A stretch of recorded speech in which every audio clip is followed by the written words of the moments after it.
All right, thank you very much. Thank you, organizers. Yeah, I'll take this, hopefully. It's my second conference. First was actually in KITP 3 weeks ago. And that one was only online. So it's my first, I would say, in-person conference after, well, like for everyone, after a long time.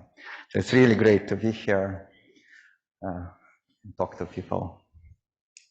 So I will talk about the work which we did already like some time ago, but I think we just finished it once pandemic started, so I never really talked about it.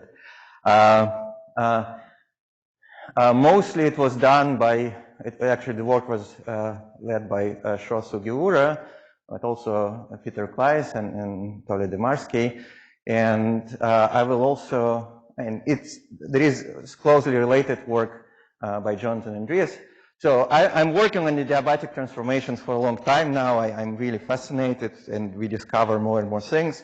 So today I will focus on how we can use them to understand many-body dark states, or I mean, sometimes people use word scars. So we just accidentally run into them, and I'll hopefully convince that they're interesting questions. So I will start from some introduction. I apologize if you saw them. I will basically introduce what's a generator of adiabatic transformations. It's not the part of common knowledge. If you've heard about them, then just skip 3 or 4 slides. So I'll start. We talk a lot about quantum, and I think it's really unfair to classical. They're equally interesting. So maybe even though my talk is completely quantum, I'll start from classical systems, just to highlight that many of these things probably apply to classical systems as well. So the central object I will define, I will talk about is adiabatic gauge potential, or generator of, in classical language, canonical transformation. So we all know that if we have some function, well, usually it's a Hamiltonian if lambda is t, and this function of x and p, basically arbitrary smooth function, and if we evolve our coordinates with some parameter, lambda could be, say, magnetic field or angle or whatever, according to these equations, we preserve Poisson brackets. So this remains canonical. And then we can ask, which are the adiabatic canonical transformations? Like quantum mechanically, we know those which diagonalize Hamiltonian. Well, classically, we can say it's almost the same thing. So we change some parameter, and Hamiltonian changes. And it doesn't have generally a vanishing Poisson bracket with old Hamiltonian. That's the origin of dynamics. So if we do a quench, we will see dynamics. But now we can ask, can we also twist our variables a little bit?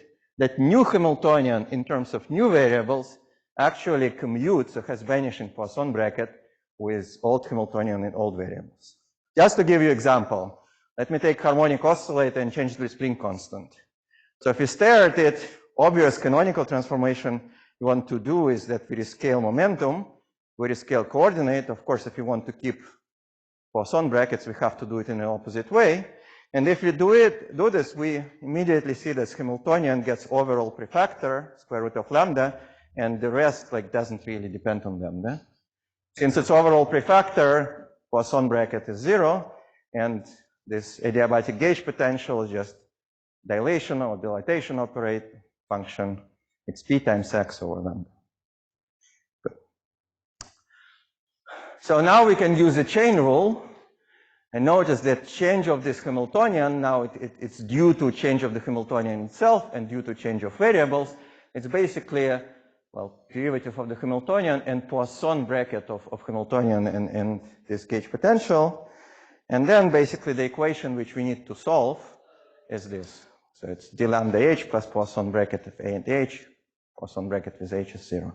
So it's a simple looking equation. It's very simple to write down.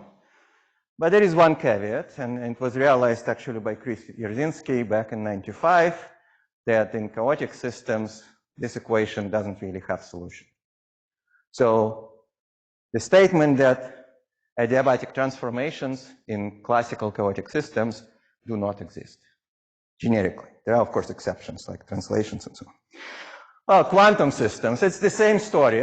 Now we can think still Hamiltonian depends on some parameter, and we can define now eigenstates of this Hamiltonian, and they're basically given by some unitary matrix acting on some state, say eigens, oh, it should be psi-n, sorry, psi-n at some initial value of this parameter.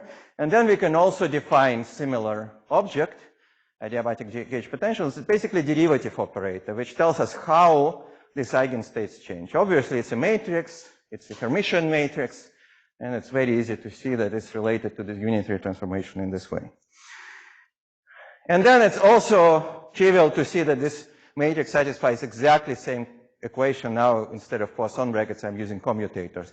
So basically, and I can say the same word. So I change my Hamiltonian by changing my coupling lambda. It doesn't commute with Hamiltonian anymore. Then I try to do small basis rotation to fix that. And if I get commutator to 0, this is precisely a generator of unitary which diagonalizes Hamiltonian. So this is the main object. But unlike classical systems, for quantum, there is always a formal solution. So if you want, it's Hellman-Feynman theorem, or this is just perturbation theory. Oh, and by the way, I forgot to mention, I really welcome questions during talk. So please interrupt me if there are any questions. So this is an explicit solution. It should be n minus em, I apologize.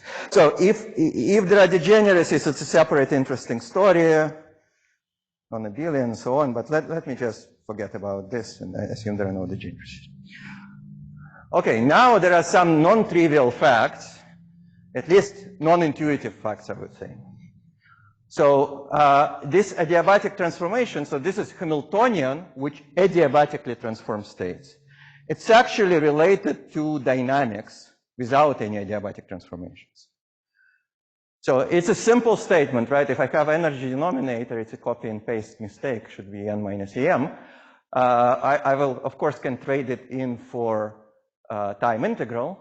And this is auxiliary time. This is completely unrelated to my dynamics, like how I do transformation, just auxiliary variable.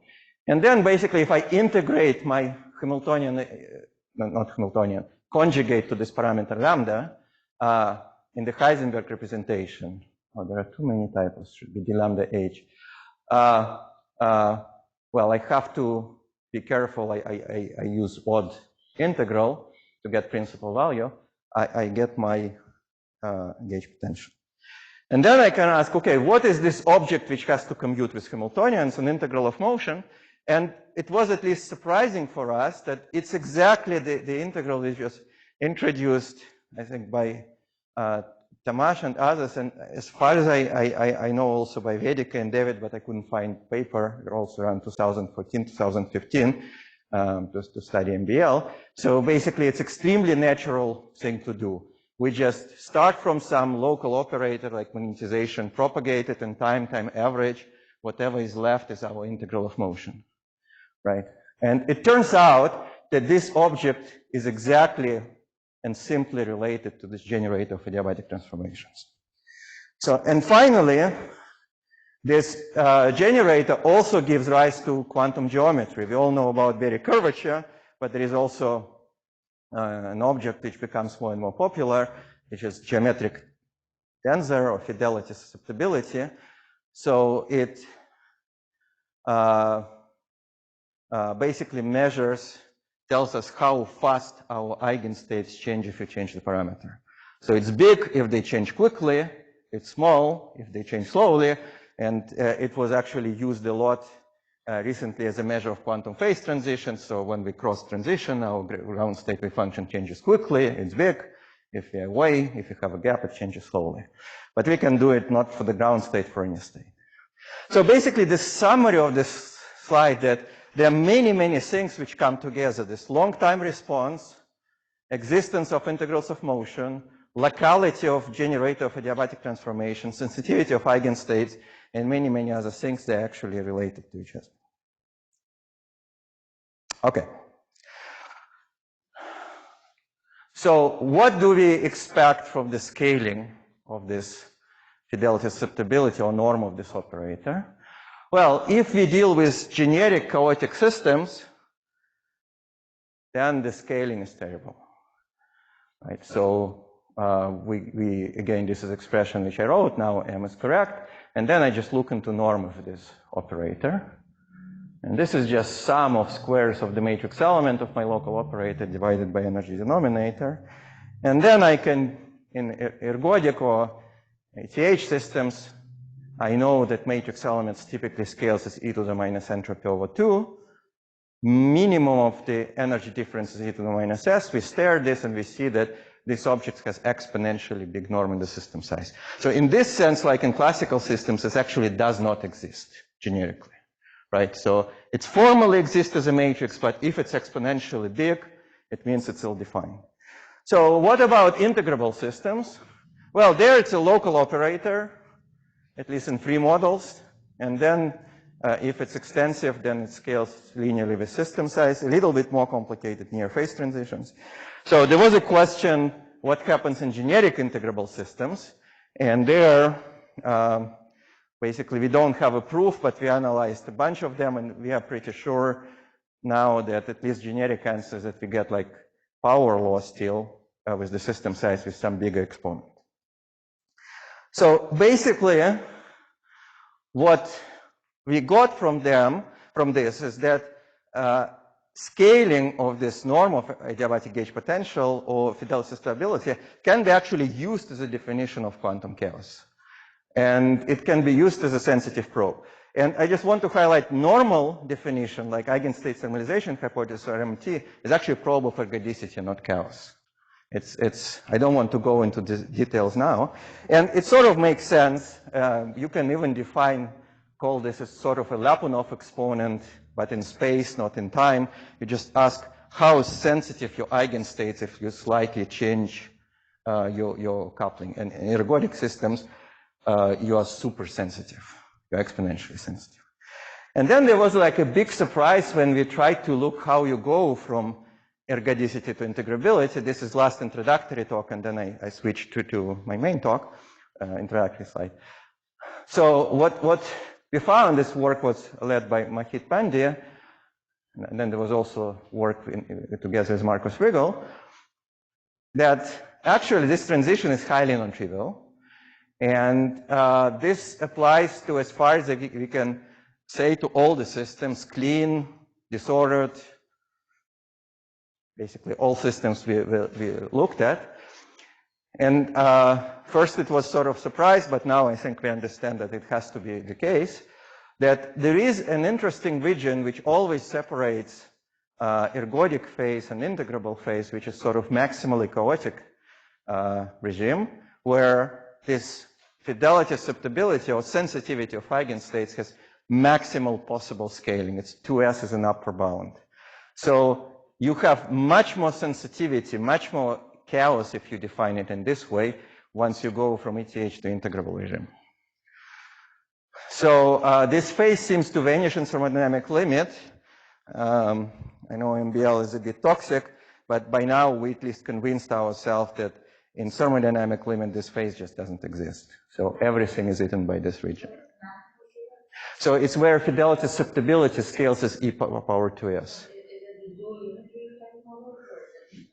No, those we didn't analyze. So, but I'm pretty sure it has to be the case because basically this is a simple consequence of the fact that once you become integrable, you have to move through the spectral weight all the way to zero frequency.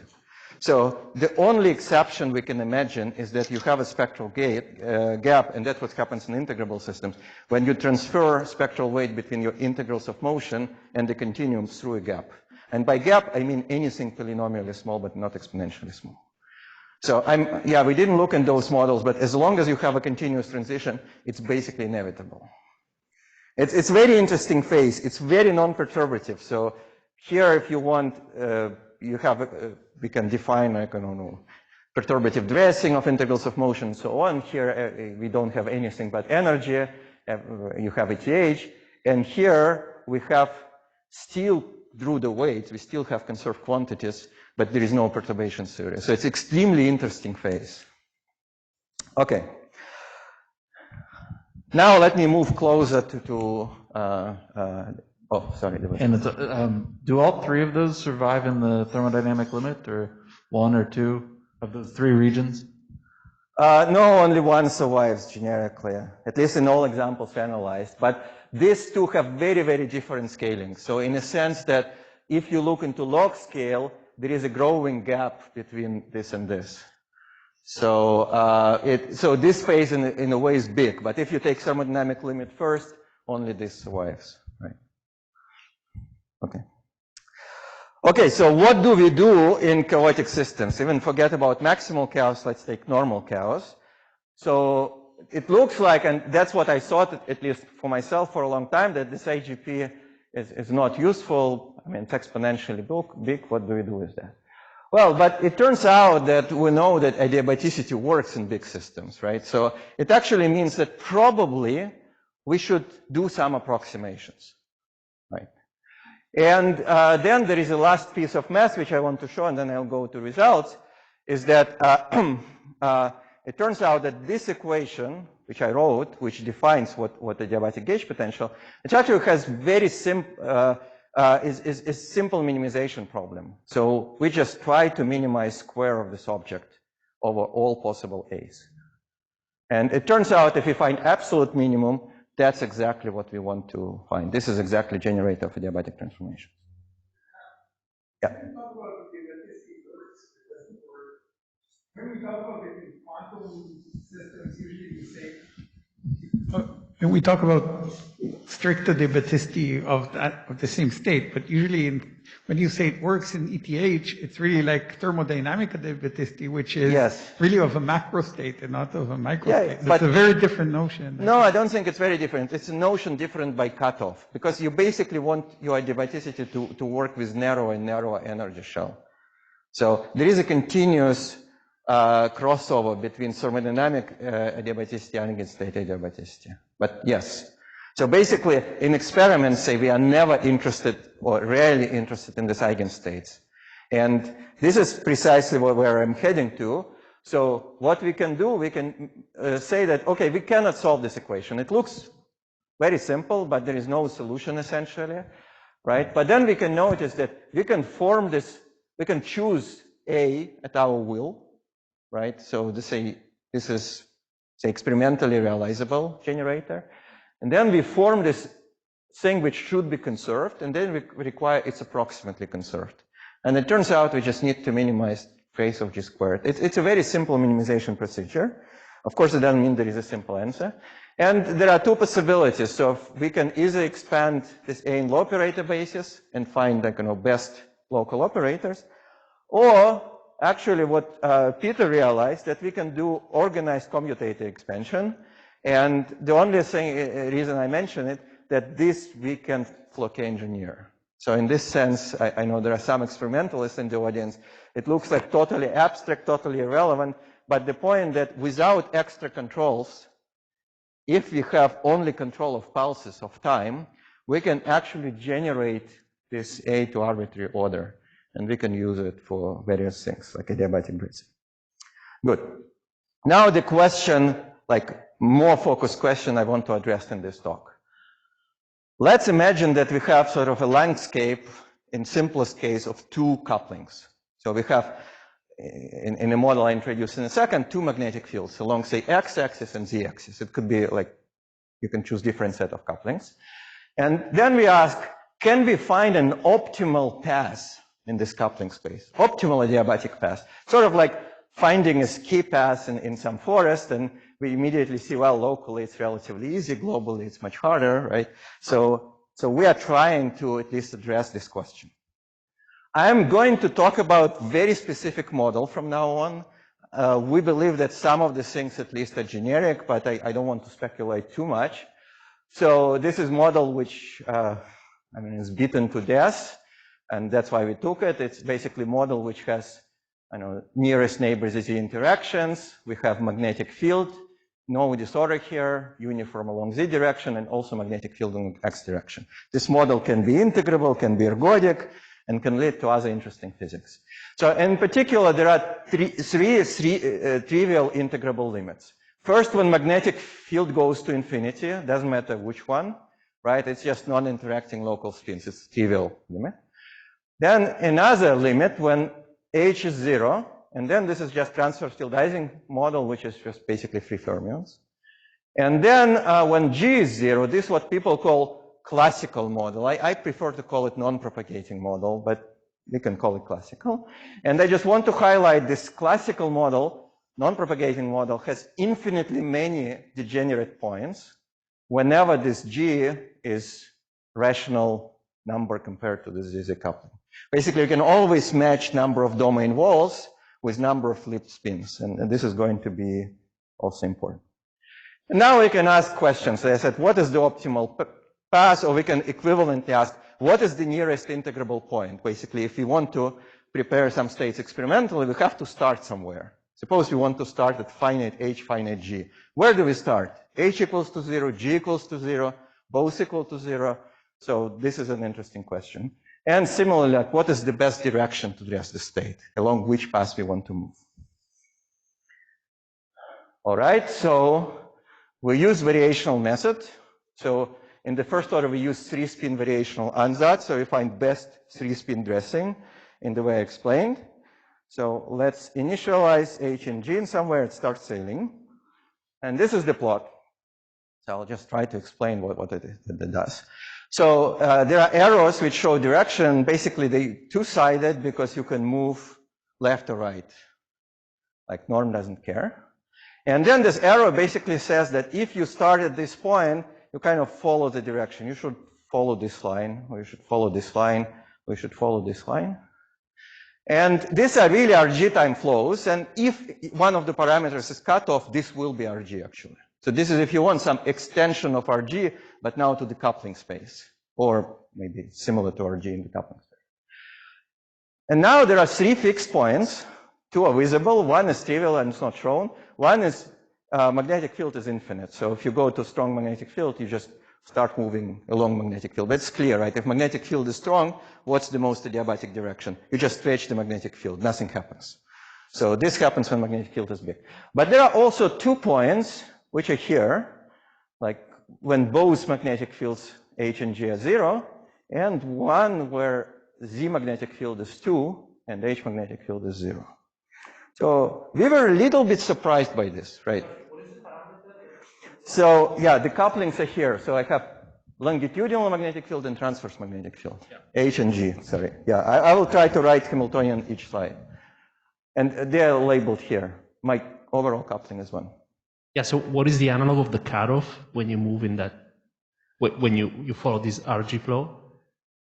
Yeah, so this is basically how I'll show you. It's how, for example, I minimize energy variance if I prepare the state. I start from exact eigenstate, and if I follow this line, I will prepare something which is very close to exact eigenstate, or maximally close to exact eigenstate. Right. So I'll show you in a second. But then there was, actually this work produced many surprises. The first surprise for us was that these adiabatic flows end up in these points of maximal degeneracy. Just if you think about it, we precisely want to avoid these points, right? We know from this first year of undergraduate quantum mechanics that we have degenerate perturbation theory, right, which leave degeneracies and things become like a massive state reconstruction. And now what I'm saying is that instead of avoiding these points, we actually want to go to these points, or we want to start from these points. That's really strange. So we have to understand what's going on. And luckily, around these points, we can develop perturbation theory. Yeah, it's also part of a variational story. I don't want to go into details. Let me just flash the answers. So there are 2 directions, as I said. We can dress along G, which is X magnetic field, or H, which is Z magnetic field. And then what we find, let's start from this 0, 0 point. And then we find that if we start from this point and move in G direction, or close to this point, then we have indeed very singular adiabatic gauge potential, which is basically another language for saying that I get huge reconstruction of my eigenstates, right? It's local, but it's singular. And then I have some other non-singular terms. Now, if I move along H direction, yeah. Oh, because when H goes to 0, it diverges. Yeah, sorry. I'm looking now when H is very, very small. So now I will go to H direction. So clearly, if magnetic field along z x is 0, nothing happens. All my eigenstates are exactly the same, so my AGP should be 0. So it means I have to go a little bit up and then move in that direction. And then I find, actually, I even get, in some sense, more singular term. It's proportional to G, but it's inversely proportional to H squared. And then the rest stuff is again regularly. Now, you see, well, this and this is the same. So it means that one direction, it's actually a radial direction, is regular, because these things get canceled. This is so for mathematical reason, I'm telling you. So in radial direction, this singularity disappears. And if I go in azimuthal direction, this singularity is huge, right? So what now, at least mathematically, what we see makes sense. You want to avoid these directions. So rotating magnetic field is super dangerous. Stretching is not, even near this point. So, and moreover, we can sort of see there is a physics behind. So this singular part of this adiabatic gauge potential, it actually connects precisely degenerate states. Because let's just think what this term y minus zyz is doing. It flips the spin, well, sigma y flips the spin, right? But only if two neighboring spins are not like parallel. So it flips the spin near the domain wall. So if you look at this picture, this spin can be flipped, this can be flipped. So, and this corresponds to moving domain wall. It's exactly connecting degenerate state. But this spin cannot be flipped because it's surrounded by two parallel spins. So it's actually this singularity makes sense. So, and then we understand what's going on. The singular direction, it actually couples degenerate states. And regular direction, it actually keeps approximate degeneracy. It's basically rescales effective Schiffer-Wolff Hamiltonian, right? And if we stretch it, nothing happens. But then there will be like other corrections. Yeah. Oh, 5 minutes left. Wow. Okay. So I want to understand how concerned I should be about the fact that you've dropped everything at third order in this approximation. Oh, I'll come to that. Okay. I'll come to that. Yeah, yeah. It's actually, I need 5 slides, and I'll probably take 5 more minutes because there are questions during talk. Is it okay? Yeah. Okay. So, yeah, it's interesting that we can understand this on operator level. So this operator kind of does the same thing to all the states. It was not completely trivial. Okay, so now let's see how it works. Well, let's just prepare the state along this good direction and bad direction. So we end up in the same point, and we start from random states initialized here and here. And then we sort of see that this is energy variance. It's a measure how good the eigenstate is we got. It's never perfect eigenstate, it's chaos, right? But then we see that if we go in optimal direction, we improve a lot. So here we increase order of variational ansatz. So we go from 3, which I showed, to 4, 5, and then we see we have quick convergence. And then if we go in orthogonal direction, we still see convergence, but it's much slower, much bigger numbers. Okay, good. Well, but now I think this punchline, this I mentioned, will connect to scars. It was really or dark states, I think it's a better name. This was also, I would say, surprising. So let's see, the thing why adiabatic dressing doesn't work is because of really this singular term. It's too big, right? We dress them too much. But there are special states which are zeros of this state, of this operator. If they're zeros, they're just inert. You can go in one direction, another direction, nothing really happens. And then if you look carefully, this operator has exactly 4 zero states. What are they? All up, right? Because if it's all up, y minus zyz is always 0, because 2. But all down is also a good state. And also perfect antiferromagnet is a good state. Up, down, up, down. Any guy will have either 2 down neighbors or 2 up neighbors. So it means that y minus zyz is again 0, and the opposite one. So there are exactly 4 states. So why they are dark? Well, because I didn't mention it this time, but if you go to a moving frame, our Hamiltonian frame on instantaneous basis would be this diagonal matrix minus Galilean term, velocity times A. And if A is killed, it means that we don't see dynamics. So we can shake, we can do, these are really protected states, like to a good degree, right? Nothing happens to them, so they're dark. Well, now if you first think, Oh, that's trivial because these 4 states are exactly for most excited and two most excited to ground state of Z. So in some sense, we know that these states should be good. They are robust. So in some sense, we just discovered a trivial thing without diagnosing Hamiltonian. But if you wait for a second, it actually becomes more interesting.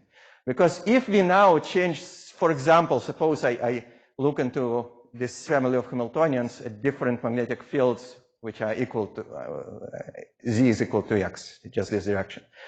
Then if I think about all up state, it remains dressed most excited states, right? I increase energy even more by adding Z magnetic field.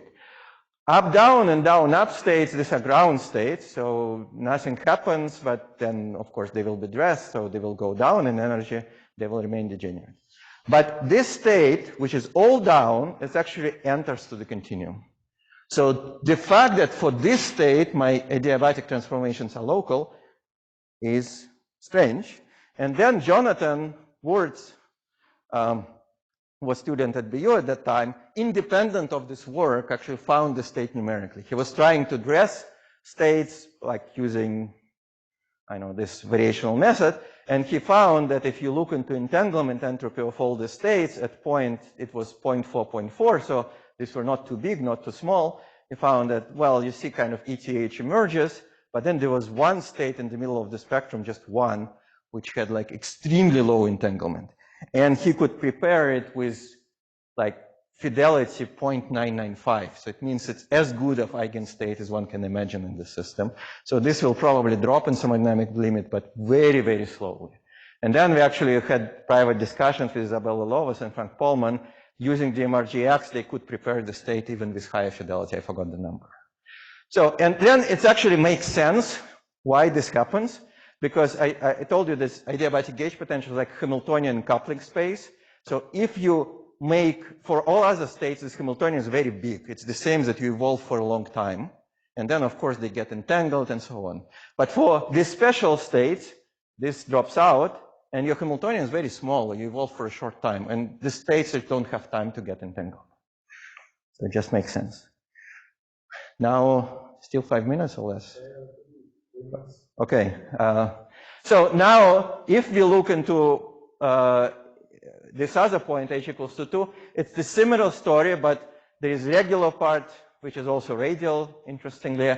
Then there is angular part, which is singular, and now it's a PYP Hamiltonian. And P is a projection operator to the upstate, and it kills downstate, it kills upstate.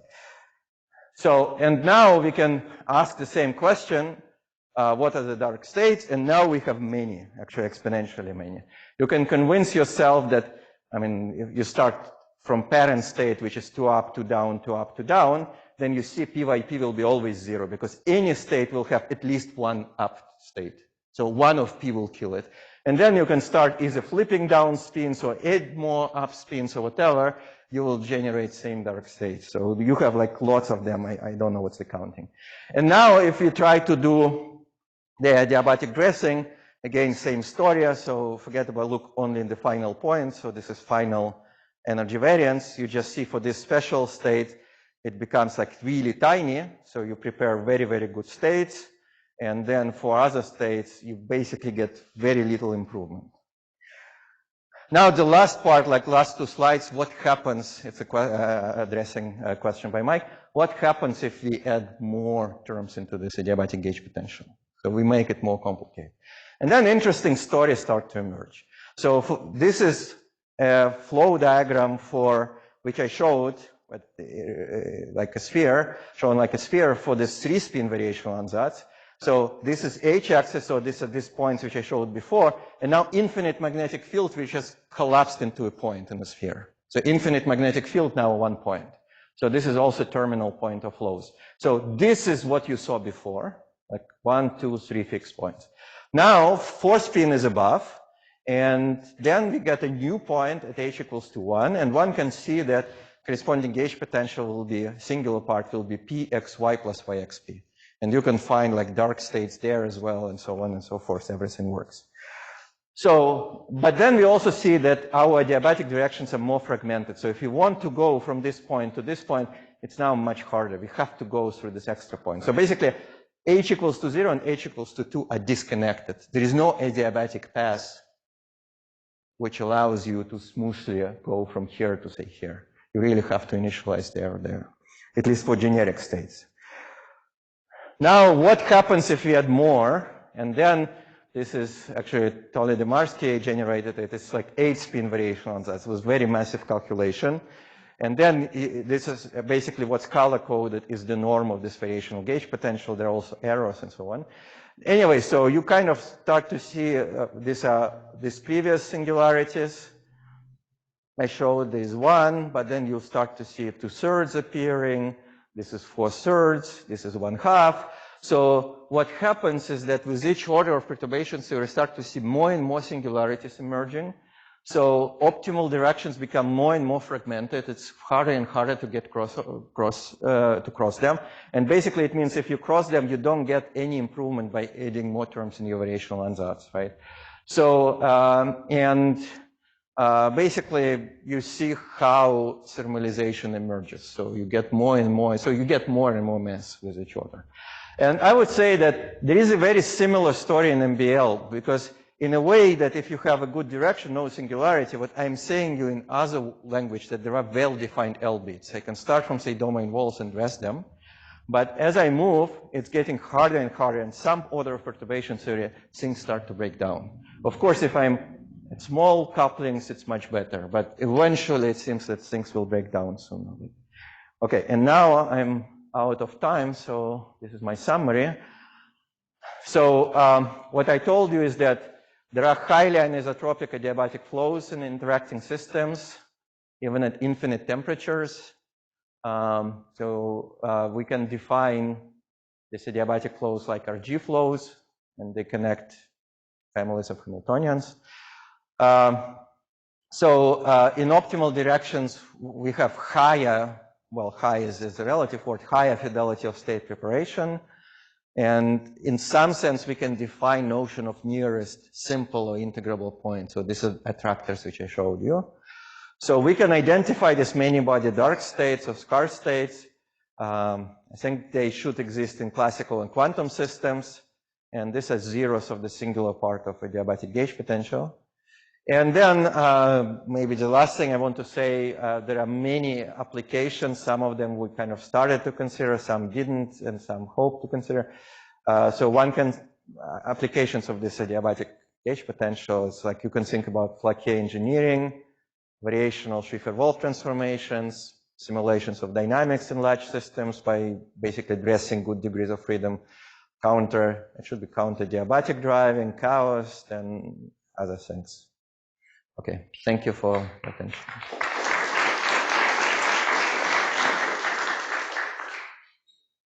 A nice talk. We got some time for questions.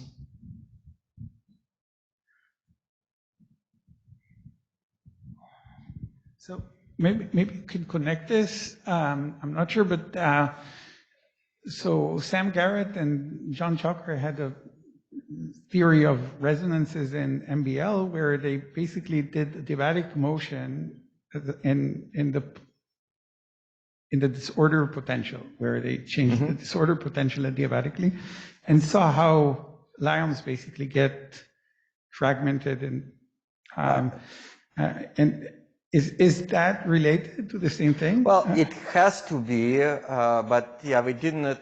Actually, original plan was to apply this to disordered model and use this, clean model as a toy example, but then we found so many things that we kind of gave up. But yeah, it has to be connected because nowhere spatial translational invariance plays a role. And in a way, this local dressing tries to avoid I would say UV resonance. It's kind of subtle because, of course, you have very small gaps in the system and you can have like large reconstructions, right? So, and those are hard, those you can capture only when you go to higher orders of adiabatic gauge potential. But there are also transitions which have perhaps larger gap and which are more local. So we can think about, L bits, which are stronger coupled. Yes, and which are closer to each other. And those, of course, you can capture with this. I mean, whether you gain any new understanding with this approach or not, I don't really know. But I would say the fact that we get an operator gives us some mileage, because we can now focus on this properties of this operator. I see.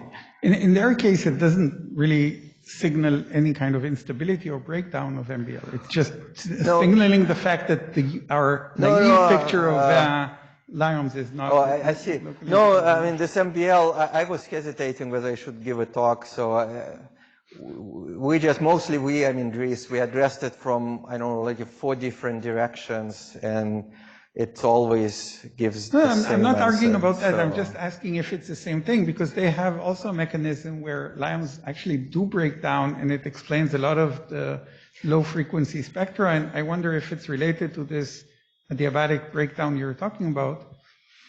Maybe it can be described in this way also. I don't know. Yeah. I don't know. I mean, since it contains all information about dressing, like formally, this is generator of Schrieffer-Wolff transformation. So it has to know about dressing of L bits. So it has to be related. But if you ask how, I don't know. We need to think about it.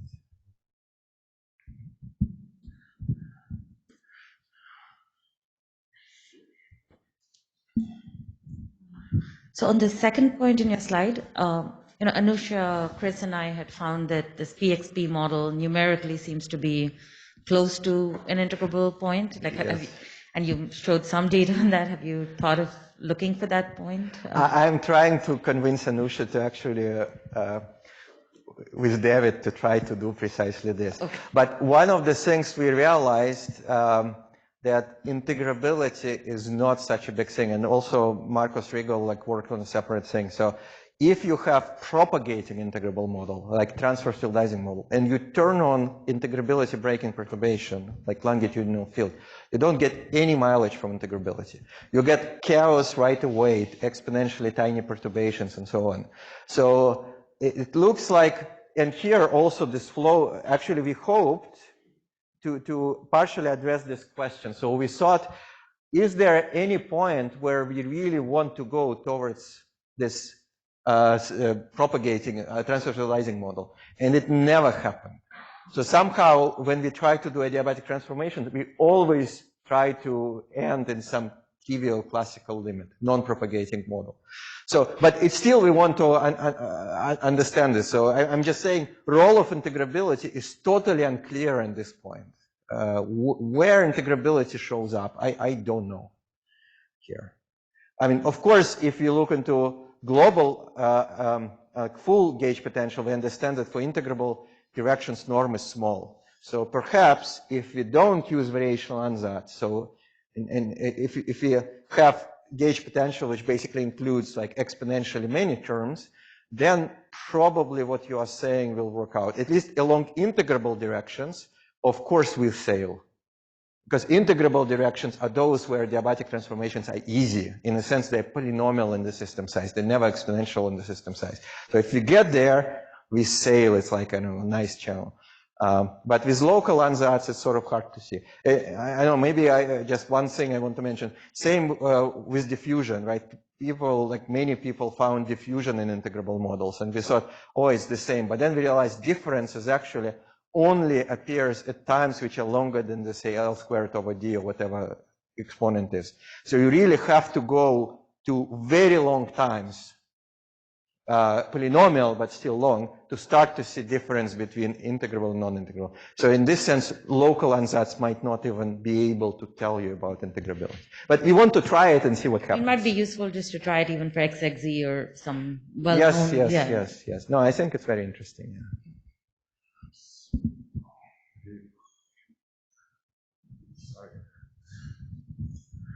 You. Very nice talk, Anatoly. My question is about this 0, point here that has this down state that is kind of universal. So, for example, you think if you change interactions and add not only nearest neighbor but beyond nearest neighbor points, you think that this edge point will remain the same Uh, also? Or what is the fate of these points when you add a little bit of higher order?